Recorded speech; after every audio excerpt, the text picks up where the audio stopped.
ভারতের পানি আগ্রাসনের বিষয়ে উত্তরাঞ্চলের মরুকরণ ঠেকাতে চীন বন্ধুর মতো বাংলাদেশের পাশে দাঁড়িয়েছিল। তিস্তা প্রকল্পে বিনিয়োগে চীনের সাথে সমঝোতা স্বাক্ষর থাকলেও তা টপকে ভারতের সাথেই চুক্তি করে শেখ হাসিনা সরকার। চীনের সাথে করা সেই সমঝোতা নতুন করে কার্যক্রম শুরু করতে যাচ্ছে অন্তর্বর্তী সরকার।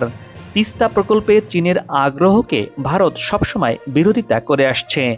বাংলাদেশ ভারত বৈরিতায় নতুন করে গুঞ্জন উঠছে তিস্তা মহাপরিকল্পনা বাস্তবায়নে।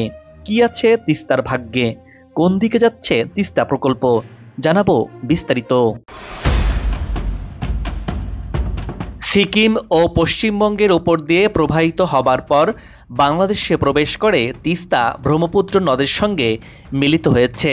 ১৭৮৭ সালের পর তিস্তা তার পুরানো গতি পথ পরিবর্তন করে লালমনিরহাট, রংপুর, কুড়িগ্রাম ও গাইবান্ধা জেলার ভেতর দিয়ে প্রবাহিত হয়ে ব্রহ্মপুত্র নদে মিলেছে। নদীটি নীলফামারীর কালীগঞ্জ সীমান্ত দিয়ে বাংলাদেশে প্রবেশ করেছে, যার দৈর্ঘ্য ৩১৫ কিলোমিটার, যার মধ্যে ২০০ কিলোমিটার ভারতে এবং ১১৫ কিলোমিটার বাংলাদেশ অংশে পড়েছে। সিকিমের ভেতর দিয়ে প্রবাহিত হবার সময় তিস্তা অনেকগুলো গিরিখাত সৃষ্টি করেছে।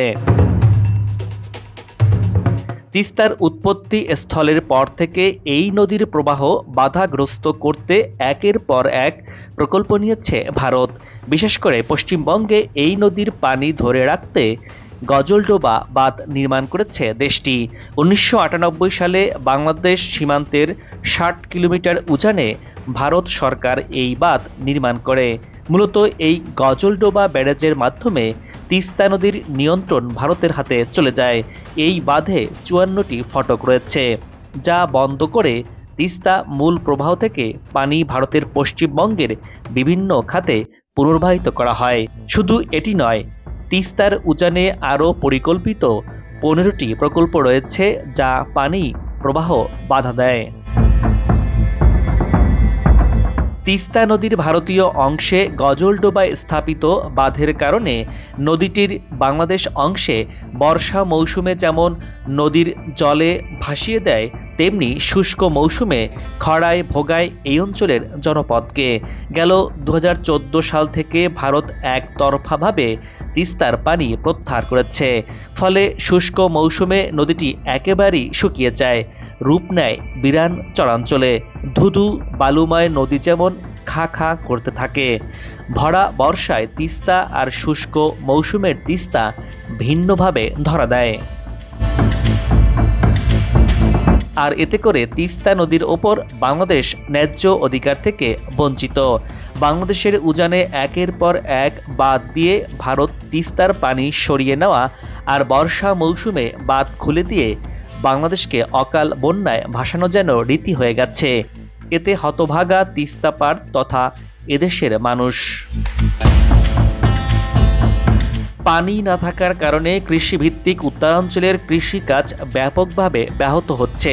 পানি সংকটে শুষ্ক মৌসুমে কৃষি জমিতে সেচ দিতে বিপাকে পড়েন উত্তরাঞ্চলের ১৬ জেলার কৃষক। পানির অভাবে ফসলের ক্ষেত ফেটে চৌচির হয়ে যায়, আর যে অংশে একটু পানি থাকে সেখানটি খালের মতোই দেখায়। এই পানিতে মাঝে মধ্যে মৎস্যজীবীদেরকে জীবিকার সন্ধান করতে দেখা যায়, যদিও খুব একটা মাছের দেখা মেলে না এই সময়ে। অপরদিকে তিস্তা নদী ঐতিহাসিকভাবেই অত্যন্ত ক্ষতিকর এবং খামখেয়ালি আচরণ করে। বর্ষা মৌসুমে তিস্তার পাহাড়ি ঢলে বেশ খ্যাপাটে হয়ে ওঠে এই নদী। তিস্তার উপর নির্মিত গজলডোবা এবং অন্যান্য ব্যারেজ নির্মাণের ফলে বাংলাদেশের উত্তরের জেলাগুলোতে হঠাৎ বান দেখা দেয়। গজলডোবা ব্যারেজ পরিচালনাকারীরা তাদের সুবিধা মতো সময়ে ব্যারেজের গেট খুলে দেয় একতরফাভাবে। এমনকি কোনো কোনো বছরে ৭বারও হঠাৎ বন্যার দেখা দেয় উত্তরাঞ্চলে। তিস্তা পাড়ের মানুষের সাথে গভীরভাবে জড়িয়ে আছে তিস্তা নদী। তবে ভারতের পানি রাজনীতির কারণে ভোগান্তিও কম নয় তাদের। ভারতের অসম নীতির কারণে কখনো খরা আবার কখনো ভয়াবহ বন্যার কবলে পড়ে এ জনপদ। ১৯৮৩ সালে দুই দেশের মধ্যে তিস্তা পানি বন্টন চুক্তি হয়। যেখানে ৩৬% পাবে বাংলাদেশ এবং ৩৯% পাবে ভারত। বাকি 25% পানি নদীতে সংরক্ষিত রাখা হবে। কিন্তু কিভাবে এই পানি ভাগাভাগি হবে সেই বিষয়ে কোনো দিক নির্দেশনা ছিল না। এর বহুকাল পর ২০০৭ সালের যৌথ বৈঠকে তিস্তার পানির ৮০% দুদেশের সমান ভাগে ভাগ করে অবশিষ্ট ২০% পানির জন্য সংরক্ষিত রাখার বিষয়ে প্রস্তাব দেয় বাংলাদেশ।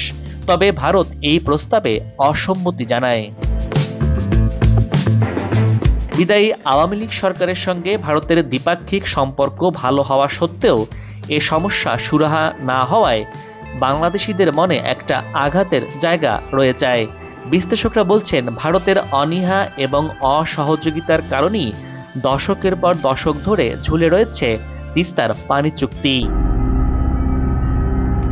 বাংলাদেশের ক্ষমতার পট পরিবর্তনের পর অন্তর্বর্তী সরকার তিস্তার পানি চুক্তির বিষয়ে কাজ করবে বলে জানিয়েছিলেন পানি সম্পদ উপদেষ্টা সৈয়দা রিজওয়ানা হাসান। তার সুরে সুর মিলিয়েছিলেন প্রধান উপদেষ্টাও। দীর্ঘদিন ধরে অমীমাংসিত তিস্তা নদীর পানি বণ্টন চুক্তির বিষয়ে মত পার্থক্য দূর করতে ভারতের সাথে আলোচনা করে সমাধানের উপায় বের করার কথা বলেছিলেন অন্তর্বর্তী সরকার প্রধান। সম্প্রতি বাংলাদেশ ভারতের সম্পর্কে টানা পোড়েনের কারণে তিস্তা চুক্তি নিয়ে আবার সংখ্যা তৈরি হয়েছে বলে মনে করছেন তিস্তা পারের মানুষ। অন্যদিকে স্থানীয়রা বলছেন, ভারত যদি তিস্তা চুক্তি করতে রাজি না হয় তাহলে তিস্তা নিয়ে যে মহাপরিকল্পনা রয়েছে তা দ্রুত বাস্তবায়ন করতে হবে। প্রয়োজনে চীনের সহায়তা নিয়ে তিস্তা মহাপরিকল্পনা বাস্তবায়নের তাগিদ দিয়েছেন তারা।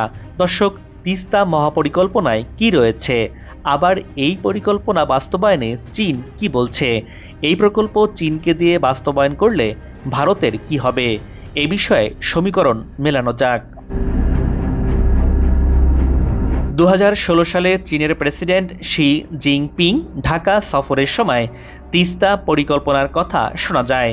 পরে চীন ও বাংলাদেশের আলোচনার মাধ্যমে পাওয়ার চায়না প্রায় $1 বিলিয়ন বাজেটের তিস্তা নদী সামগ্রিক ব্যবস্থাপনা ও পুনরুদ্ধার প্রকল্প প্রণয়ন করে। এরপর অমীমাংসিত এ বিষয়ে ২০২১ সালে এগিয়ে আসে চীন। তিস্তার সমস্যা সমাধানে বিনিয়োগের প্রস্তাবিত প্রকল্পের সম্ভাব্যতা যাচাইয়ের পর তার প্রতিবেদন জমা দেয় চীন। এ প্রকল্পে দেখা যায়, তিস্তা নদীর যে প্রশস্ততা আছে তা কমানো হবে। খননের মাধ্যমে তিস্তার গভীরতা করা হবে দ্বিগুণ। বর্তমানে এই নদীর গড় গভীরতা 5 মিটার, এটিকে 10 মিটার গভীর করে খনন করা হবে। এর ফলে তিস্তার নাব্যতা বৃদ্ধি পাবে। নদী ঘিরে বেশ কিছু জেটি, বন্দর ও সড়ক নির্মাণ করা হবে। চীনের প্রস্তাবিত এই তিস্তা প্রকল্প বাস্তবায়ন হলে বদলে যাবে উত্তরাঞ্চলের 5 জেলার মানুষের ভাগ্যের চাকা। প্রকল্পটি বাস্তবায়ন হলে ভারত থেকে আর অতিরিক্ত পানি বাংলাদেশের জন্য প্রয়োজন পড়বে না। বন্যার পানিতে প্লাবিত হয়ে ভাসাবে না আর গ্রামাঞ্চলের জনপথ। সারা বছর নৌ চলাচলের মতো পানি সংরক্ষণের ব্যবস্থা রাখা যাবে। এতে 108 কিলোমিটার নদী খনন, নদীর দুপারে 173 কিলোমিটার তীর রক্ষা, চর খনন, নদীর দুই ধারে স্যাটেলাইট শহর নির্মাণ, বালু সরিয়ে কৃষি জমি উদ্ধার ও 1,13,000 কোটি টাকার সম্পদ রক্ষা এবং প্রতি বছরে 20,000 কোটি টাকার ফসল উৎপাদন, নৌবন্দর এবং আইনশৃঙ্খলা রক্ষায় দুই পারে থানা, কোস্টগার্ড ও সেনাবাহিনীর জন্য ক্যাম্পের ব্যবস্থার প্রস্তাবও রাখা হয়েছে তিস্তা মহাপরিকল্পনায়। পূর্ব চীনের জিয়াংশু প্রদেশের সুকিয়ান সিটির আদলে তিস্তার দুপারে পরিকল্পিত স্যাটেলাইট শহর, নদী খনন ও শাসন, ভাঙন প্রতিরোধ ব্যবস্থা, আধুনিক কৃষি সেচ ব্যবস্থা, মাছ চাষ প্রকল্প, পর্যটন কেন্দ্র স্থাপন করা হবে। এতে 7 থেকে 10 লাখ মানুষের কর্মসংস্থান হবে বলে মহাপরিকল্পনায় উল্লেখ করা হয়েছে। নদীপাড়ের জেলাগুলো নীলফামারী, লালমনিরহাট, কুড়িগ্রাম, রংপুর, গাইবান্ধায় চায়নার 3টি প্রতিনিধি দল কাজও করেছে। তিস্তার পানি ব্যবস্থাপনা সহ নদীকে ঘিরে নানা অর্থনৈতিক পরিকল্পনার প্রতিশ্রুতি রয়েছে এই নকশায়, যেটি তিস্তা মহাপরিকল্পনা নামে পরিচিত। দর্শক, এরই মধ্যে তিস্তা মহাপরিকল্পনা নিয়ে আশার আলো দেখা দিয়েছে। আর সেই আশার আলো দেখাতে যাচ্ছে বর্তমান অন্তর্বর্তী সরকার। তিস্তা প্রকল্পে বিনিয়োগে চীনের সাথে সমঝোতা স্বাক্ষর থাকলেও তা টপকে ভারতের সাথেই চুক্তি করে শেখ হাসিনা সরকার। চীনের সাথে করা সেই সমঝোতা স্মারকের সময়সীমা শেষ হলেও এবার তা নবায়ন করা হবে বলে জানিয়েছেন পররাষ্ট্র উপদেষ্টা তৌহিদ হোসেন। এদিকে প্রকল্প বাস্তবায়নের আগে তিস্তা পারের মানুষের চাহিদাকে প্রাধান্য দেওয়ার কথা জানিয়েছেন পরিবেশ উপদেষ্টা সৈয়দা রিজওয়ানা হাসান। তিস্তা মহাপরিকল্পনা বাস্তবায়নে খরচ হবে $1 বিলিয়ন বা 10,000 কোটি টাকার মতো। এই বিনিয়োগকৃত টাকা 3.5 বছরের মধ্যে তুলে আনা সম্ভব হবে বলেও মনে করেন বিশেষজ্ঞরা। পদ্মা সেতুর খরচের টাকা তুলে আনতে যেখানে 30 বছর সময় লাগবে, সেখানে এই প্রকল্প কতটা অর্থনৈতিকভাবে লাভজনক সেটা সহজেই অনুমেয়। আর নতুন করে বিনিয়োগকারীও খুঁজতে হবে না, চীন তো রেডি আছেই। বাংলাদেশ পানি উন্নয়ন বোর্ডের সঙ্গে পাওয়ার চায়নার 2016 সালের 28 সেপ্টেম্বর একটি সমঝোতা স্মারক সই হয়। পর্যবেক্ষকরা মনে করেন তিস্তা নিয়ে চীনের আগ্রহ মূলত কৌশলগত। প্রকল্পটিকে চীন ভূ রাজনৈতিকভাবে অত্যন্ত গুরুত্বপূর্ণ হিসাবে বিবেচনা করে। এর পেছনে রয়েছে তাদের বেল্ট অ্যান্ড রোড ইনিশিয়েটিভ বা BRI প্রকল্প। এই প্রকল্পের মাধ্যমে চীন এশিয়া, ইউরোপ ও আফ্রিকা মহাদেশকে একই সুতায় গাঁথতে চাইছে। চীনের BRI প্রকল্পের আওতাধীন বাংলাদেশ, চীন, ভারত, মিয়ানমার অর্থনৈতিক করিডোর। এজন্য তিস্তা বহুমুখী প্রকল্পকে চীন অত্যন্ত গুরুত্বপূর্ণ হিসেবে বিবেচনা করে। অন্যদিকে তিস্তা প্রকল্প নিয়ে চীনের আগ্রহকে ভারত বরাবরই সন্দেহের চোখে দেখে আসছে। ভারত মনে করে চীন তাদের বেল্ট অ্যান্ড রোড ইনিশিয়েটিভের মাধ্যমে ভারতকে চারপাশ থেকে ঘিরে ফেলতে চায়। ভারত তাদের সীমান্তবর্তী এলাকায় চীনাদের উপস্থিতি চায় না। তাদের দাবি, শিলিগুড়ি করিডোরের চিকেন নেকের কাছে তিস্তা প্রকল্পে বিপুল সংখ্যক চীনা নাগরিকের উপস্থিতি মেনে নেওয়ার মতো নয়। অর্থাৎ চীনা প্রকৌশলী ও প্রযুক্তিবিদদেরকে হুমকি হিসাবে দেখছে ভারত। চিকেন নেকের ঘাড় মটকে যাওয়ার ভয় আছে ভারত। তিস্তা প্রকল্প বাস্তবায়ন হলে বদলে যাবে উত্তরাঞ্চলের 5 জেলার মানুষের ভাগ্যের চাকা। পানির জন্য ভারতের দিকে আর চেয়ে থাকতে হবে না বাংলাদেশকে। সবুজের সমারোহে ভরে উঠবে উত্তরের জনপদ। মাঠ ভরা ফসলে কৃষকের গোলা ভরে যাবে।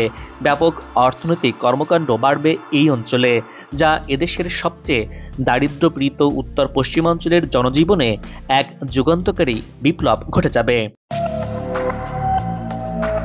দর্শক, আজ এ পর্যন্তই।